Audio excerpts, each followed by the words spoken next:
MMORPGs, the blur between virtual and reality. What is an MMORPG? It stands for Massively Multiplayer Online Role-Playing Game. It takes place in an online fantasy world, where a large number of players take on the roles of characters in the virtual world. What did Marshall McLuhan mean when he said the medium is the message? According to Dr. Eric McLuhan, Marshall McLuhan meant that each medium, independent of the content it mediates, has its own intrinsic effect, which is its unique message. MMORPGs use a variety of channels for communication, such as private and public chat, talking via headsets, and body language. What would McLuhan have thought about these channels? Because most of these channels of communication were after McLuhan's time, by comparing them to his analysis of the mediums of the radio and telephone, we can gain an understanding of what he may have thought. Public chat can be likened to the radio, as all listeners or players can see and hear the messages, and both are hot, meaning they intensify the use of one's sense. Public chat is unlike radio in that it uses a different sense, so visual over auditory, and everyone has a chance to participate. In this way, it functions as a public sphere. McLuhan may have seen public chat as a medium that centers communication in a geographical determined area and has a retrieval quality of a return to community. So the message of public chat is community. Talking via headsets is very similar to the technology used in telephones. Both parties use their auditory sense, and both parties can send and receive messages. Marshall McLuhan said that with telephone and TV, it is not so much the message as the sender that is sent, meaning any medium presents a figure whose ground is always hidden or subliminal. In the case of TV, as of the telephone and radio, the subliminal ground could be called the discarnate or disembodied user. That is to say that when you are on the telephone or on the air, you do not have a physical body. In these media, the sender is sent and is instantaneously present everywhere. The disembodied user extends to all those who are recipients of electronic information. The idea of the discarnate man is present in MMORPGs. The difference being that in MMORPGs, the discarnate man has a representation of the physical body within the virtual world. So the user has two bodies, the in-game body and his or her real body. And depending on how they choose to act in the virtual world, that is differently or similarly to their real selves, then the player may be assuming an alternate or idealized personality or being. Simulation and simulacrum are defined as terms famously used by French theorist Jean Baudrillard that refer to a sign that does not clearly have a real-life counterpart, referent, or precedent. The identities or character that a player assumes online can either be a representation of him or herself or a complete simulation. The difference between representation and simulation is that a representation represents some real aspect while a simulation doesn't. Some studies have indicated a trend where avatars were generally more physically able or attractive than the gamers who created them. This has led some to believe that the avatar is a representation of a part of ourself.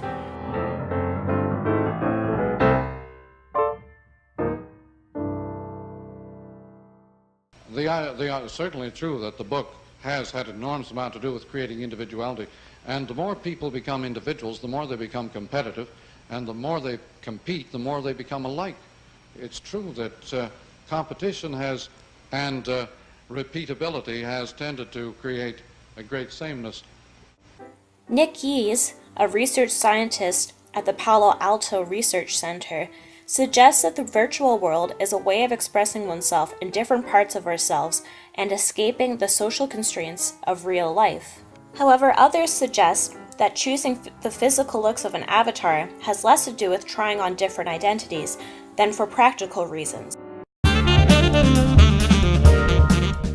Virtual economies exist in MMORPGs, allowing players to sell items to each other in exchange for in-game currency.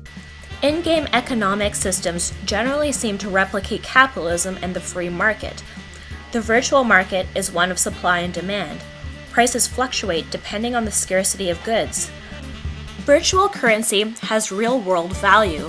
Increasingly, real-world currency has been exchanged for virtual currency and in-game goods for real-world money. The ethics of these practices are debatable. Some game publishers allow this exchange, while other publishers, such as Blizzard, actively punish those who do. The virtual world to real-world exchanges have created a multitude of virtual black markets, gold farming, and game sweatshops. They look like an ordinary office, but these people are paid to play full-time.